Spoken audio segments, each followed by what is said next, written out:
என் அன்பார்ந்த பெற்றோர்களே, பலூன் வியாபாரி கதை ஞாபகம் இருக்கா? அதே போல தான் எல்லா குழந்தைகளும் சாதிக்க பிறந்தவர்கள். குழந்தைகளை பொறுத்தவரையில் எந்த ஒரு வித்தியாசமும் கிடையாது. அதே தான் பல ஆண்டுகளுக்கு முன்பு ஒரு திரைப்பட பாடல், எந்த குழந்தையும் நல்ல குழந்தை தான் மண்ணில் பிறக்கையிலே, நல்லவராவதும் தீயவராவதும் அன்னை வளர்க்கையிலே. இந்த ஒரே ஒரு விஷயத்தை நம்ம ஞாபகம் வச்சுக்கணும்.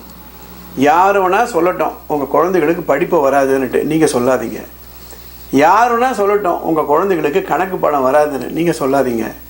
இறைவன் படைப்பில் எந்த ஒரு வித்தியாசமும் கிடையாது. போன முறை சொன்னேன் பிரெயினை பற்றி. இந்த எபிசோடில் பிரெயினை பற்றி அதை அடிக்கடி நிறைய தகவல்களை சொல்லிகிட்டே இருப்பேன். எதற்காகனா, நம்மக்கிட்ட இருக்கக்கூடிய குழந்தைகளுக்கு எந்த அளவு கெப்பாசிட்டி இருக்கிறது என்பதை நாம் புரிந்து கொள்ளணும். இப்போ என்னுடைய செல்ஃபோன் இருக்குது. அந்த செல்ஃபோனில் ஒரு 5000 டெலிஃபோன் நம்பரை என்னால் சேவ் பண்ணி வைக்க முடியும். நான் வெறும் 50 நம்பரை சேவ் பண்ணி வச்சேன்னா அதுக்கு பிரச்சனை யார்? நானா அல்லது ஃபோனா? அதே போன்று தான் முதல்ல இந்த பிரெயினில் என்னதான் இருக்குன்னு பார்ப்போமா. நம்ம படிக்கிறோம், கண்ணால் பார்க்குறோம், காதால் கேட்குறோம். நம்ம ஐம்புலன்கள் இருக்குல்ல, அந்த ஐம்புலன்களை ஆதிக்கம் பண்ணுவது நம்ம மூளை.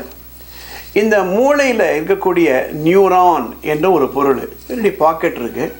இந்த பாக்கெட்டில் ஒரு பொருளை போடுறேன், அடுத்த முறை அந்த பொருள் வேணும் பாக்கெட்லேருந்து எடுக்கிறேன். அதே போல தான் நம்ம படிக்கக்கூடிய தகவல்கள் எல்லாம் பிரெயினில் இருக்கக்கூடிய நியூரான் என்று சொல்லக்கூடிய பிரெயின் செல்லில் போய் உட்காருதுன்னு சொல்கிறாங்க. இதுதான் ரிசர்ச். சரி, புத்திசாலி குழந்தைகளுக்கு அதிக நியூரான், அப்படி புத்திசாலி இல்லாத குழந்தைகளுக்கு குறைந்த நியூரானா? அல்லது பெரிய பெரிய சயின்டிஸ்டுக்கு அதிக நியூரான், இல்லை சாதாரண ஆட்களுக்கு குறைவான நியூரானா? அல்ல.